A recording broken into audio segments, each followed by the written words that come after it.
Dag iedereen, welkom bij een video CSS tutorial. Vandaag gaan we het hebben over nog iets meer over de selector en div. De div is een heel belangrijk iets en dat wordt eigenlijk heel veel gebruikt in HTML en CSS voor dingen aan te spreken. Je kunt het eigenlijk gewoon vergelijken met H2-tag. Met div zien we eigenlijk een beetje als een kader, min of meer. Je kunt bijvoorbeeld zeggen, bijvoorbeeld div. Ik zeg color red, height 100 pixels. Let op, hoogte en breedte wordt altijd pixels achter gezet. Zo, kun je hier te zien. Oei, echt zo. Background color moet dat zijn. Background color, zo. Dat wordt eigenlijk meer gebruikt als kaders voor op websites die zo bijvoorbeeld echt alleen maar in zo'n ja, ik zal even laten zien. In Paint, dus stel dat deze je pagina is, dan hier zo de website hebben en hier een teksten zo welkom en ja, hier een tekening en bijvoorbeeld hier nog wat tekst, zo, hup,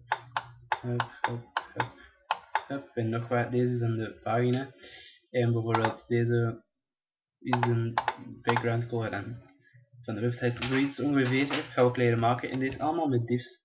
Deze is een div en dan wordt een linker column div, een rechter column div en dat wordt zo gebruikt. Daarom zijn divs heel belangrijk, even zo van die kadertjes te maken. Wordt vooral daarom veel gebruikt. Nu, bijvoorbeeld nog enkele dingen, jullie hebben met de comma leren werken, je weet al wat dat betekent. Ook bijvoorbeeld deze, hebben jullie nog niet gezien, div plus p. Dus elke tag dat direct na, wacht even hier iets inschrijven, S, Q, N, R. Voilà, je gaat zien, ja, dat is niet als nu moeten doen. Zo, color red. Nee.